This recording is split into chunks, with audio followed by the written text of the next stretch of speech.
Toda vez que meu pai chegava em casa, cadê tua mãe? Tá não. Tá onde? Tá na igreja. Cadê tua mãe? Tá na igreja. Cadê tua mãe? Tá na igreja. É. E toda vez que ela chegava, gente, era uma briga. Era uma briga, mas era uma briga. Toda vez que ela chegava da igreja, ela vinha perturbada. Aí começou a falar coisas com meu pai, entendeu? Botar a mão na cara, assim, o dedo na cara dele. Porque você vai pro inferno, se converta, você não vai pro inferno. E aquela coisa toda. Bom dia, hoje são 10 de dezembro de 2020, quinta-feira, Brasília, Distrito Federal, Brasil. Mais um vídeo sobre religião. Religião, pura ilusão, pura fantasia, pura superstição. O terceiro vídeo da série é Cristianismo e Castidade. Estou aqui fazendo várias séries mostrando o ponto de vista do cristianismo acerca de alguns temas. Já mostrei sobre homossexualidade, masturbação, casamento, adultério, divórcio, poligamia e agora castidade. Até agora 30 vídeos, com este 31. Então, estou aqui mostrando o ponto de vista cego, o ponto de vista infantil, ingênuo e até desumano do cristianismo acerca de alguns temas. E trago sempre aqui o Catecismo da Igreja Católica Apostólica Romana, edição típica vaticana. Então, o terceiro vídeo da série Cristianismo e Castidade. Estou até agora analisando o parágrafo 2345 sobre castidade. 2345. Já fiz 2 vídeos acerca desse parágrafo. E agora o terceiro vídeo sobre o mesmo parágrafo. Antes aqui, novamente, trago Sigmund Freud, o pai da psicanálise. Freud foi judeu e ateu. E este livro aqui, O Futuro de uma Ilusão, a ilusão a que ele se refere é a religião. Muito bem. Neste livro, na página 88, já mostrei a vocês aí o trecho. Freud diz assim, que o homem racional, ele procura, para sua tomada de partido, para seus pontos de vista, o homem racional procura fundamentações racionais, fundamentações lógicas, fundamentações consistentes. Agora, quando o homem entra numa religião, numa igreja, numa seita, esse homem, ele perde sua capacidade de raciocínio. E aí, ele passa a se contentar com fundamentações miseráveis para seus juízos, para sua tomada de partido, para seus pontos de vista. O homem religioso, ele passa a ficar contente com fundamentações miseráveis, fundamentações irracionais, fundamentações não lógicas. E estamos vendo isso aqui no mundo do cristianismo, como de qualquer outra religião, mas aqui especificamente no mundo do cristianismo. Então voltamos aqui agora ao parágrafo 2345. Veja aí, 2345. Parágrafo 2345. Vamos lá. 45. Diz assim: a castidade é uma virtude moral. É também um dom de Deus, uma graça, um fruto da obra espiritual. O Espírito Santo concede o dom de imitar a pureza de Cristo, aquele que foi regenerado pela água do batismo. Muito bem. O que temos aqui no parágrafo 2345 do Catecismo é mais uma prova da afirmação de Sigmund Freud, a de que o homem religioso, ele se contenta com fundamentações miseráveis para seus juízos, para seus pontos de vista. E aqui está o exemplo, mais um exemplo. Veja a primeira parte, a castidade é uma virtude moral. Já falei sobre esta parte aqui nos 2 últimos vídeos. E o que eu mostrei ali? Veja, diz aí que a castidade é uma virtude moral. Só mesmo uma pessoa religiosa, para fazer uma afirmação dessa, completamente ingênua, e uma afirmação baseada em fundamentação miserável para seu juízo. Diz aí, elogiando a castidade, o não fazer sexo. Aí a castidade é uma virtude moral. Ao contrário, castidade nunca foi uma virtude. O homem é um animal sexuado. É a biologia do homem. O homem nasce para as relações sexuais. Ao contrário da castidade. Ao contrário da virgindade. Se você que está assistindo a esse vídeo neste momento, se você procurar um ginecologista que é especialista em sexualidade, se você procurar um ginecologista, se você procurar um especialista em reprodução humana, ele nunca vai dizer a você que castidade é uma virtude moral, que virgindade é uma virtude moral. Um cientista na área não vai dizer isso, só mesmo a cabeça de um homem religioso. Castidade não é virtude moral.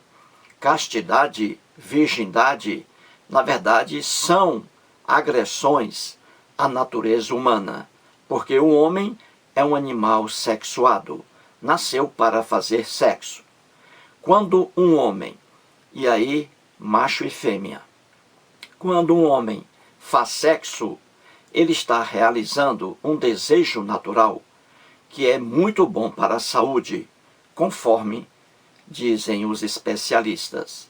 Então, castidade e virgindade não são virtudes, são agressões à natureza humana. Já expliquei isso aqui muito bem nos 2 últimos vídeos. Vejamos agora a continuação aqui. O catecismo diz assim, acompanhe aí. É também um dom de Deus, uma graça, um fruto da obra espiritual.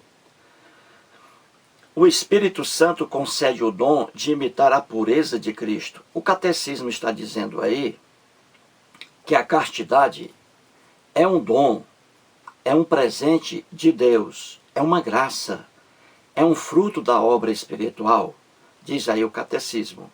E o cristianismo aí, não é? E continua, o Espírito Santo concede o dom de imitar a pureza de Cristo. O catecismo diz aí que Jesus Cristo era marcado pela pureza. Pureza por quê? Porque aí na cabeça do cristão, o cristianismo criou essa maluquice, a de que Jesus Cristo, que está presente nas narrativas lendárias do Novo Testamento, Jesus era puro porque não fazia sexo, mantinha a castidade. Veja a ignorância do cristianismo. Veja como o cristianismo tinha uma aversão ao sexo, ao prazer. Muito bem. Então aí temos mais uma aberração no parágrafo 2345. Diz aí que a castidade é um dom de Deus. A castidade não é um dom de Deus algum. Deus algum existe, Deus algum criou a castidade. E pior ainda, Deus algum está satisfeito com a castidade, com a virgindade. Muito bem. Então, virgindade, castidade não são dons de Deus algum.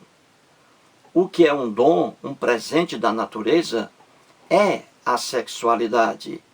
A sexualidade, sim. As relações sexuais, sim. É que são um dom da natureza. E não a castidade. E não o não fazer sexo.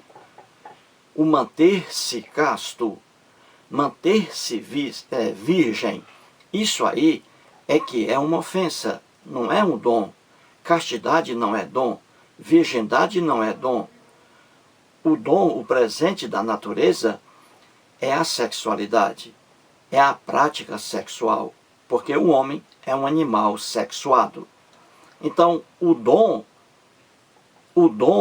que a natureza nos dá é a sexualidade, e não a castidade, e não a virgindade, como diz aí o catecismo. E mais à frente, veja aí, diz assim, que o Espírito Santo concede o dom de imitar a pureza de Cristo. Veja bem, quando a gente estuda a sexualidade do mundo antigo até os dias de hoje, você vê que a sexualidade era muito atacada. E aí a hipocrisia. Mas você vê que a ideia do homem antigo sobre a sexualidade era uma ideia doentia. E essa doença foi repetida aqui pelos cristãos. Quem estuda o cristianismo a fundo e vê a sexualidade no mundo do cristianismo e de outras religiões, mas o cristianismo piorou mais ainda a situação. Então a visão dos cristãos, desde os textos do Novo Testamento, é uma visão negativa sobre o prazer sexual, sobre a sexualidade, sobre a mulher. Uma visão completamente negativa. Então os cristãos, eles tinham aversão ao sexo, eles tinham um ódio ao prazer. E podemos ver isso facilmente quando pegamos dois neuróticos sexuais que formaram a doutrina cristã católica, Santo Agostinho e Tomás de Aquino, dois teólogos que odiavam as mulheres, que odiavam o prazer sexual. Santo Agostinho, antes de entrar no cristianismo, quando ele pertencia à seita maniqueísmo, ele amava as mulheres. Santo Agostinho transava com as mulheres, praticava relações sexuais com várias mulheres. Quando ele deixou a seita maniqueísmo e aderiu ao cristianismo, aí ele passou a rejeitar as mulheres, passou a odiar o sexo. Viu aí? A visão dos cristãos errôneas sobre a sexualidade. E o Tomás de Aquino já nasceu doente. Ele já nasceu rejeitando mulheres e rejeitando o sexo. Então você vê que os dois principais teólogos que formaram a doutrina do cristianismo, Santo Agostinho e Tomás de Aquino, no campo do catolicismo, os dois tinham uma visão maluca, uma visão insana sobre o prazer carnal. E depois explicarei isso em outras séries. Muito bem. Então veja aí, o catecismo está dizendo que Cristo era puro porque Cristo não praticava relação sexual, era casto. E isso aí é elogiado pelos cristãos, essa maluquice. Em primeiro lugar, Jesus, que está nos evangelhos, nos 4 evangelhos do Novo Testamento, Mateus, Marcos, Lucas e João, o Jesus ali nunca foi o Cristo. Nunca foi o Cristo, o Messias. Jesus nunca foi o Cristo. Entendeu? Nunca foi o Cristo. E, ademais, você vê que essas lendas que estão no Novo Testamento, que são lendas e não fatos reais, mostram que os cristãos tinham uma visão errônea, uma visão maluca sobre o sexo. Eles viam o sexo como uma coisa horrorosa, que deveria ser evitado. Daí o elogio no Novo Testamento, e somente no Novo Testamento, o elogio à castidade, entendeu? O elogio à virgindade, apenas no Novo Testamento. Porque é apenas no Novo Testamento que você encontra textos cristãos. Então é fácil você ver que O cristianismo, ele tinha aversão ao sexo, tinha um olhar defeituoso, enviesado, estrábico sobre o sexo. Daí a negação do sexo no Novo Testamento apenas, e não no Velho Testamento, que não é velho para os judeus. Então vamos explicar um pouquinho isso aqui. Você tem a Bíblia cristã. A Bíblia cristã. Ela se divide em duas grandes partes. A primeira parte, a maior, com mais livros. E a segunda parte com menos livros. A parte menor. Então a Bíblia cristã, ela é formada pelo Velho Testamento, Antigo Testamento e Novo Testamento. Um leitor que não conhece a Bíblia, mesmo cristão, ele pensa que a Bíblia cristã, em sua inteireza, ela é um livro cristão, um conjunto de livros cristão. E não é. E não é. Ao contrário, o Velho Testamento, que está na Bíblia cristã, não é texto cristão. Nada tem a ver com o cristianismo. Texto cristão é apenas o que está no Novo Testamento. O que está no Velho Testamento da Bíblia cristã não é velho para os judeus. Os livros que estão no Velho Testamento da Bíblia cristã são os livros que estão na Bíblia hebraica, na Bíblia dos judeus. Então a Bíblia hebraica, que é a Bíblia dos judeus, só há os livros que estão no Velho Testamento da Bíblia cristã. O Novo Testamento não está na Bíblia hebraica. Os judeus rejeitam o Novo Testamento. Então veja, a Bíblia cristã, na verdade cristã, apenas o Novo Testamento, com seus 27 livros, o Novo Testamento. Entendeu? Apenas o Novo Testamento é texto cristão. Os livros que estão no Velho Mandamento, que não é velho para os judeus, mandamento não, no Velho Testamento, no Antigo Testamento, que não é antigo para os judeus, os livros que estão ali foram escritos ao longo de 1000 anos. E quando esses livros foram escritos, os que estão apenas no Velho Testamento, quando eles foram escritos, não havia um cristão na terra. Não havia um cristão na terra. Entendeu? Então, o cristianismo, de fato, apenas o Novo Testamento. E aí está a diferença. A Bíblia cristã, na verdade, contém uma religião judaica, os livros do Velho Testamento, e outra religião, o cristianismo. Então, se você pegar e fazer uma comparação sobre sexo, a visão sobre o sexo, no Velho Testamento e no Novo Testamento, você verá a diferença. São duas religiões na Bíblia cristã. A religião judaica dos judeus, Velho Testamento, e a religião cristianismo, Novo Testamento. Então, se você pegar o tema castidade, o elogio à castidade, o elogio à virgindade, se você pegar esse tema e trazê-lo para a Bíblia cristã, você vai ver a diferença.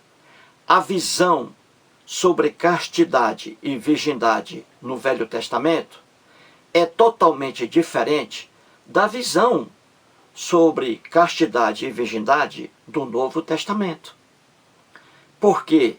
Porque os cristãos é que condenaram o prazer sexual, o orgasmo, uma loucura total. Já o Velho Testamento, que não é velho para os judeus, é um elogio à sexualidade. O Velho Testamento aplaude a sexualidade. Ele aplaude as relações sexuais, o Velho Testamento, porque são livros da religião judaica, o judaísmo. O judaísmo e aí o cristianismo. O judaísmo elogia as relações sexuais. O cristianismo, Novo Testamento, condena as relações sexuais. O bom para o cristão era que o homem se mantivesse casto e a mulher virgem. Uma loucura sem fim. Já o Velho Testamento é um elogio à sexualidade. Então você vê a diferença na própria Bíblia cristã. Velho Testamento, o judaísmo, uma religião. Novo Testamento, o cristianismo, outra religião. E castidade e virgindade são elogiadas apenas no Novo Testamento, os cristãos. E já no Velho Testamento, que é a Bíblia hebraica, você tem o elogio às relações sexuais e o ódio à castidade e à virgindade. Então, o Velho Testamento da Bíblia cristã defende as relações sexuais, o Velho Testamento. Só para você ter uma ideia. E o Novo Testamento condena. O Velho Testamento elogia o prazer sexual. O Novo Testamento, o cristianismo, condena o prazer sexual. Uma loucura sem fim.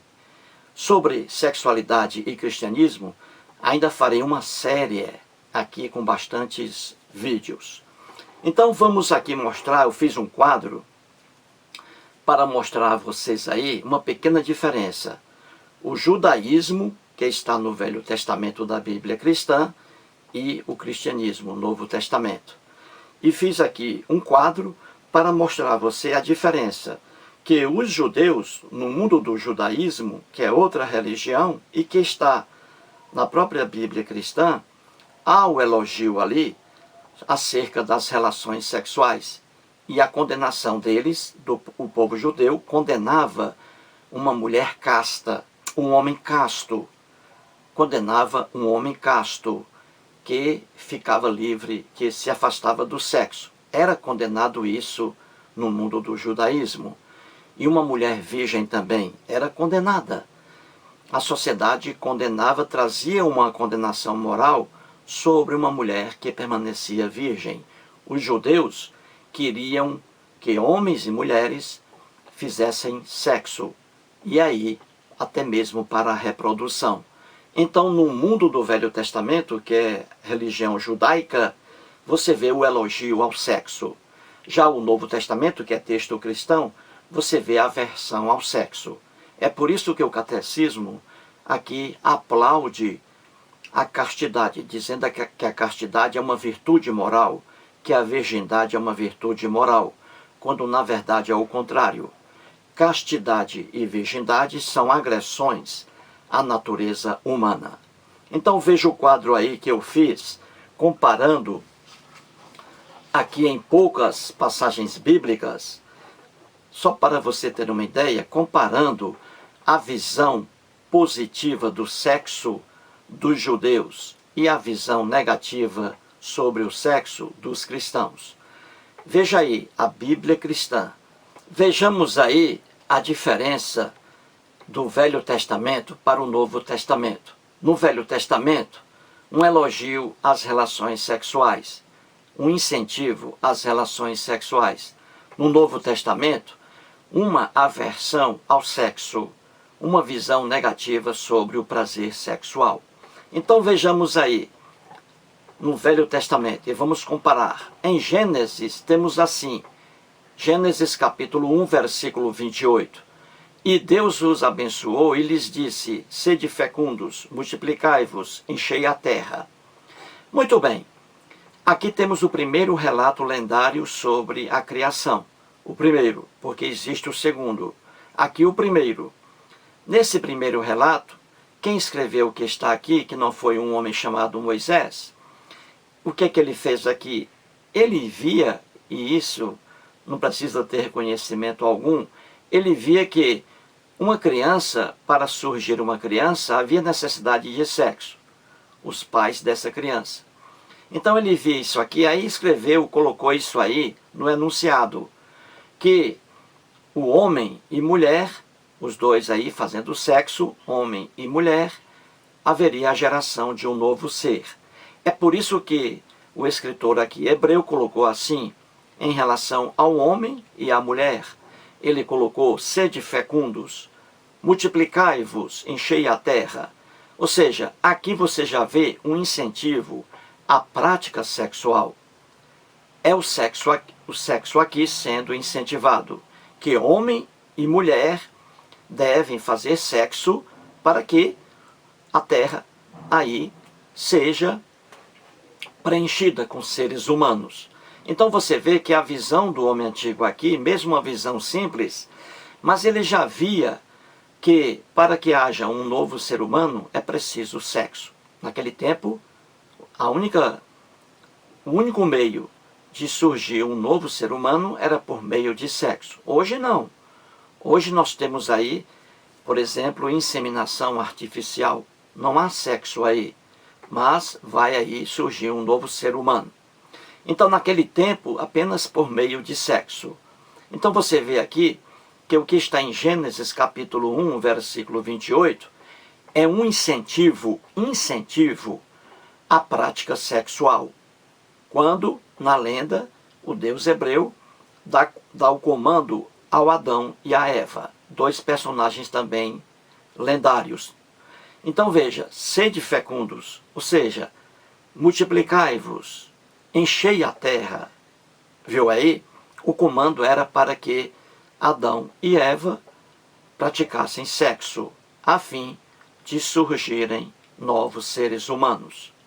Vejamos Gênesis agora, capítulo 3, versículo 16. Está assim na lenda. E a mulher disse, o Deus hebreu, aí com raiva da mulher, ele disse, multiplicarei sobremodo os sofrimentos da tua gravidez. Olha aí, gravidez. Naquele tempo, a gravidez de uma mulher já pressupunha que ela tivesse mantido relação sexual. Então você vê aí gravidez, ou seja, sexo, relação sexual. Sempre consentida, sempre incentivada e não condenada. Diferentemente do cristianismo, como vamos ver. Veja agora Gênesis capítulo 4, versículo 1. Diz assim, na lenda, coabitou o homem com Eva, sua mulher. Esta, a Eva, concebeu, ficou grávida, e deu à luz a Caim. Então você vê aí que Gênesis capítulo 4, versículo 1, mais uma vez aí você vê a relação sexual sadia. Aí o homem fez sexo com Eva, e aí concebeu, a Eva concebeu, e deu à luz a um filho chamado Caim. Então você vê aí novamente que o sexo sempre foi visto no Velho Testamento, que não é velho para os judeus, pelo judaísmo, outra religião, o sexo sempre foi visto como uma coisa sadia e era uma coisa incentivada no Velho Testamento. Vejamos agora Gênesis capítulo 4, versículo 2. Diz assim, depois deu à luz, ou seja, Eva, depois deu à luz a Abel, seu irmão, mais um filho aí. E aí está, de forma implícita, novamente relação sexual. Na lenda de Adão e Eva, os dois voltaram aí a gerar mais um filho, o Abel. E aí está pressuposta a relação sexual, nunca condenada no Velho Testamento. Vejamos agora em Gênesis capítulo 4, versículo 25. Tornou Adão a coabitar, ou seja, a fazer sexo com sua mulher Eva. Tornou Adão a coabitar com sua mulher. E ela deu à luz um filho. Olha aí, relação sexual de novo. Sempre incentivada no mundo dos judeus. A quem pôs o nome de Sete. Muito bem. Então você vê aí facilmente que no Velho Testamento as relações sexuais eram elogiadas, eram incentivadas. Homem e mulher fazendo sexo. Isso era uma coisa maravilhosa. Contra a castidade, contra a virgindade, pregada depois pelos cristãos. É fácil você ver isso. Veja aí mais um exemplo. Gênesis capítulo 5, coloquei aí, Gênesis capítulo 5, versículos 1 a 32. Temos aí essa lenda de descendentes de Adão. Mas ali é um capítulo inteiro, capítulo 5, com 32 versículos. Em cada versículo, ali, a relação sexual, descendentes de Adão. Então você vê que o sexo era uma coisa elogiada, era uma coisa incentivada no mundo do judaísmo, dos judeus. E até hoje, o sexo é elogiado. Os jovens judeus são incentivados a se casarem muito cedo, com 16 anos, 14 anos, para a realização sexual. Então, no mundo do Velho Testamento, o sexo visto como uma coisa sadia, como uma coisa maravilhosa, o sexo. Agora veja a visão negativa sobre esse mesmo assunto, sexo, já com o Novo Testamento, que é texto cristão. Veja como a visão dos cristãos sobre sexo era uma visão doentia. Então veja aí, Novo Testamento. Temos assim aí em Mateus capítulo 1, versículo 18, sobre a lenda do nascimento de Jesus.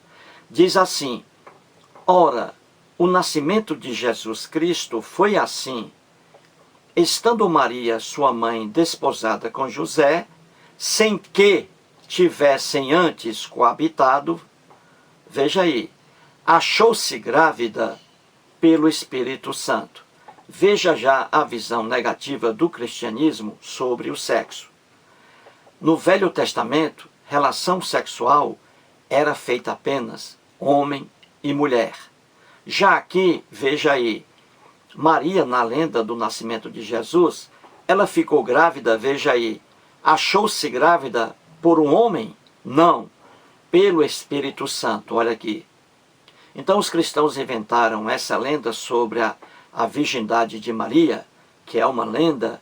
Os cristãos inventaram essa lenda e colocaram que Maria foi grávida, ficou grávida, não por meio de relação sexual com um homem, porque o cristão tinha uma visão negativa sobre o sexo. Aí inventou que Maria ficou grávida pelo Espírito Santo. Veja aí. Achou-se grávida pelo Espírito Santo. Aqui, Espírito Santo não é o nome de um homem, não. É uma invenção dos cristãos, de que Maria ficou grávida sem fazer sexo. Porque eles viam, os cristãos viam o sexo como uma coisa suja. E na lenda deles, eles não iriam macular, manchar a imagem de Virgem Maria, entre aspas, entendeu? Então colocou o nome Virgem, como se isso fosse pureza. Então você vê facilmente que os cristãos tinham uma visão negativa sobre o sexo. Tanto é que afastou o homem aqui da gravidez. Gravidez, todo mundo sabe, gravidez humana, ali homem e mulher, e na Bíblia somente por meio de relação sexual.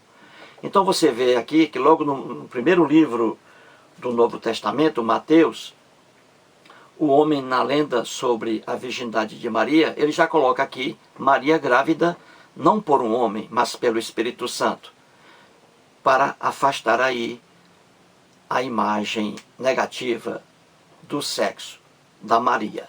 Inventou isso aí. Vejamos mais uma observação que eu coloquei aí.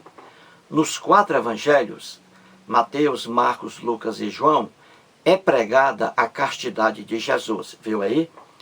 Como os cristãos tinham uma visão negativa sobre o sexo, uma coisa suja, então eles não iriam sujar a imagem de Jesus. E para afastar isso, inventaram aí o nascimento de Jesus por meio de uma virgem, fora do sexo, uma loucura aí dos cristãos, inventando isso para afastar o que eles achavam de impureza.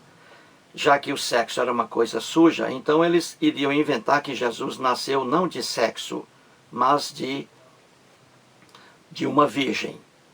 Entendeu? É a visão negativa dos cristãos que deram origem a essas lendas bobas aqui.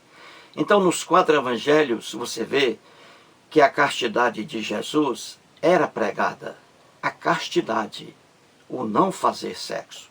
Porque a visão dos cristãos sobre o sexo era uma visão doentia, completamente uma visão torta, defeituosa. Veja aí o que está em 1 Coríntios, capítulo 7, versículos 1 e 2. Veja aí, 1 Coríntios, capítulo 7, versículos 1 e 2. Aqui uma carta do apóstolo Paulo aos cristãos que moravam em Corinto. Então veja aí, está escrito assim: quanto ao que me escrevestes, é bom que o homem não toque em mulher, mas por causa da impureza, olha aí, por causa da atração sexual. Então ele coloca aí por causa da impureza, como se isso fosse impuro. Por causa da natureza, cada um tem a sua própria esposa e cada uma o seu próprio marido. Então você vê aqui que o apóstolo Paulo incentiva o homem a não tocar em mulher. O ideal para o apóstolo Paulo seria que o homem não procurasse mulher, para que o homem se mantivesse casto e a mulher virgem. Seria o ideal para ele, apóstolo Paulo. E que, no caso aí de o homem não se conter, nem a mulher, então seria aí o casamento, a união dos dois. Mas a regra aí seria, o bom mesmo seria que homem e mulher não procurassem sexo, para o apóstolo Paulo. Essa loucura aí. Vejamos em 1 Coríntios, capítulo 7, versículos 7 a 9. O mesmo apóstolo Paulo escrevendo: quero que todos os homens sejam tais como também eu sou. Ele aí incentivando o homem a ser casto como ele também o era. E ele diz ainda: e aos solteiros e viúvos, digo que lhes seria bom, olha aí, aos solteiros e viúvos, seria bom se permanecessem no estado em que também eu vivo. Caso, porém, não se dominem, que se casem, porque é melhor casar do que viver abrasado. Você vê aqui mais uma vez que a regra, o ideal do apóstolo Paulo era que todo homem e toda mulher não procurassem sexo, relação sexual. Agora, não se contendo, aí então deveriam se casar. Vejamos em 1 Coríntios, capítulo 7, versículos 27 e 28. Mais uma vez o apóstolo Paulo diz assim: estás casado? Não procures separar-te. Estás livre de mulher? Não procures casamento. Viu aí?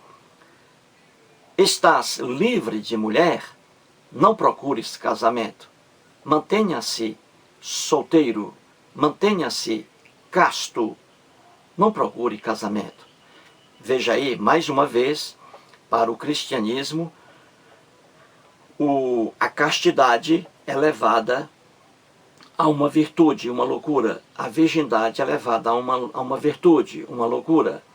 A regra aqui para os cristãos, o ideal, era que o homem se mantivesse casto. Solteiro, sempre solteiro. Viúvo, não procure mais mulher alguma. E a mulher também, mulher virgem. Veja a visão negativa do cristianismo sobre o sexo, diferente da visão do judaísmo, dos judeus no Velho Testamento sobre o sexo. Muito diferente. Veja agora o que está em 1 Coríntios, capítulo 7, versículo 38. Novamente o apóstolo Paulo, ele diz assim: e assim, quem casa a sua filha virgem faz bem. Quem não a casa faz melhor. Viu aí? Vou repetir. E assim, quem casa a sua filha virgem faz bem. Quem não a casa faz melhor. Viu aí? Mais uma vez o apóstolo Paulo invocando aí a regra que seria geral. O ideal para ele era que ninguém se casasse, ninguém procurasse sexo. Seria o fim da humanidade há 2000 anos na Palestina. Porque naquele tempo, repito, só havia reprodução por meio da relação sexual. Hoje não, hoje é diferente. Então você vê facilmente que o cristianismo traz uma visão negativa, hedionda, sobre o sexo, sobre a mulher, sobre o orgasmo, o prazer. Já o Velho Testamento, que não é texto cristão, o Velho Testamento é texto da religião judaísmo, dos judeus. Então, no mundo do Velho Testamento, ao contrário do Novo Testamento, o sexo é elogiado. As relações sexuais são elogiadas em todo o Velho Testamento. Na sociedade dos judeus, até hoje, os judeus incentivam seus filhos a se casarem cedo. Com 14 anos, com 16 anos, os judeus ali amam a procriação. Os judeus amam a relação ali entre os cônjuges judeus. Um judeu e uma judia, preferencialmente. Então, os judeus, eles incentivam seu povo, os judeus, eles incentivam a praticar sexo, a casar-se logo cedo, a relação sexual aprovada no mundo do judaísmo, no mundo do Velho Testamento. Então você vê que o cristianismo é uma visão negativa sobre o sexo. Daí essa invenção de que Jesus nasceu, o Jesus lendário, nasceu a partir de uma virgem, uma mulher que não fez sexo com homem. Você vê, por causa da visão negativa sobre o sexo. Então os cristãos, como eles tinham uma visão negativa sobre a relação sexual, eles inventaram essa lenda, a de que Jesus nasceu de uma virgem, por causa da visão negativa sobre o sexo. E você vê o apóstolo Paulo, em todas as suas cartas, elogiando a castidade. O apóstolo Paulo pregava que o desejo dele era aquele de que todos deveriam se manter castos, todos. Essa era a regra pregada pelo apóstolo Paulo. Se você está solteiro, continue solteiro. Se você está viúvo, não procure mais mulher, continue viúvo. Se você tem uma filha virgem, o melhor é que você não case essa filha virgem. O bom é que ela continue virgem. Uma loucura total. Só em caso de não continência, no caso de a pessoa não se conter, diz o apóstolo Paulo. Se a pessoa não se controla, e aí então é bom que se case. Mas a regra é a castidade. A regra pregada no Novo Testamento é a virgindade. Uma loucura. Então é fácil você entender isso. Quem estuda seriamente sobre sexualidade, ao longo das épocas, sabe muito bem que o mundo antigo, extremamente ignorante, criticava a sexualidade. E o cristianismo é um exemplo. É um olhar defeituoso sobre a sexualidade humana. Então você viu facilmente, que no Velho Testamento, que não é texto cristão e não é velho para os judeus, no Velho Testamento, a relação sexual é elogiada, é aplaudida. Já no Novo Testamento, que é uma visão negativa sobre o sexo, sobre o orgasmo, o prazer, no Novo Testamento, a visão dos cristãos é uma visão defeituosa, contra uma coisa natural, a sexualidade humana. Mais um vídeo e muito obrigado.